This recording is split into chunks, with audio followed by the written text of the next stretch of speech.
Over the past 2 years, more than 7 million Americans have lost their jobs. Countless businesses have been forced to shut their doors.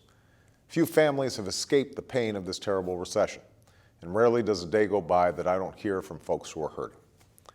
That's why we have pushed so hard to rebuild this economy.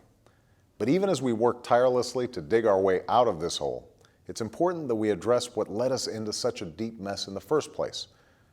Much of the turmoil of this recession was caused by the irresponsibility of banks and financial institutions on Wall Street. These financial firms took huge, reckless risks in pursuit of short-term profits and soaring bonuses. They gambled with borrowed money, without enough oversight or regard for the consequences. And when they lost big. Little more than a year ago, many of the largest and oldest financial firms in the world teetered on the brink of collapse, overwhelmed by the consequences of their irresponsible decisions. This financial crisis nearly pulled the entire economy into a second Great Depression. As a result, the American people, struggling in their own right, were placed in a deeply unfair and unsatisfying position.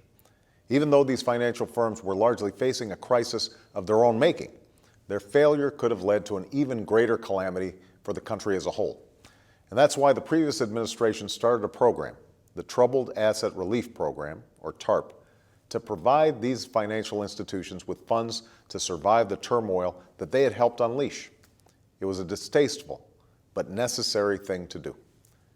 Now, many originally feared that most of the $700 billion in TARP money would be lost forever. But when my administration came into office, we put in place rigorous rules for accountability and transparency, which cut the costs of the bailout dramatically. We've now recovered most of the money we provided to the banks. That's good news. But as far as I'm concerned, it's not good enough. We want the taxpayers' money back, all of it, and we're going to collect every dime. That's why this week I proposed a new fee on major financial firms to compensate the American people for the extraordinary assistance they provided to the financial industry. And the fee would be in place until the American taxpayer is made whole.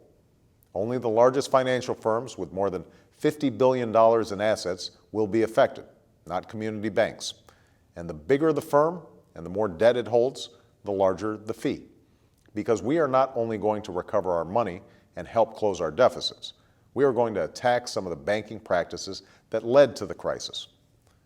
That's important. The fact is, financial firms play an essential role in our economy. They provide capital and credit to families purchasing homes, students attending college, businesses looking to start up or expand. That's critical to our recovery.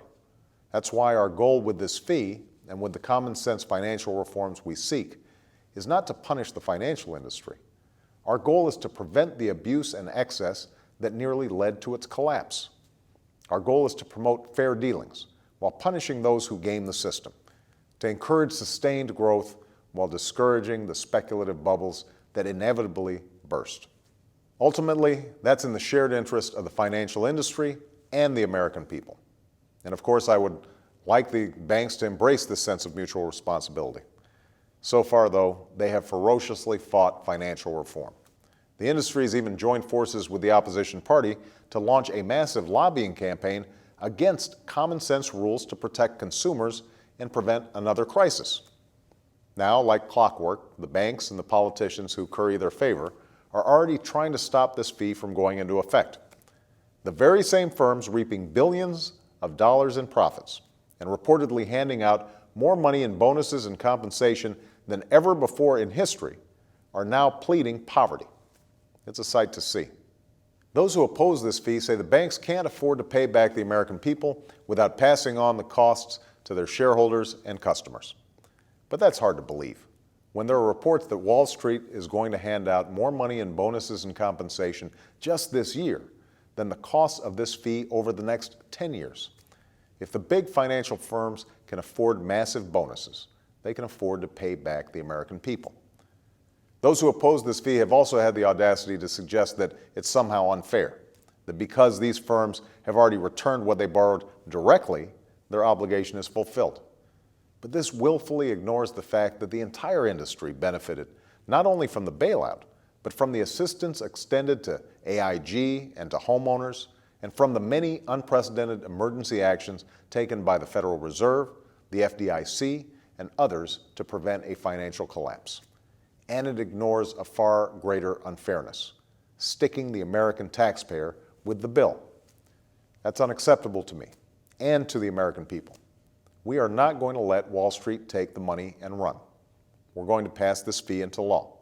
And I'm going to continue to work with Congress on common sense financial reforms to protect people and the economy from the kind of costly and painful crisis we've just been through. Because after a very tough 2 years, after a crisis that has caused so much havoc, if there is one lesson that we can learn, it's this: we cannot return to business as usual. Thanks very much.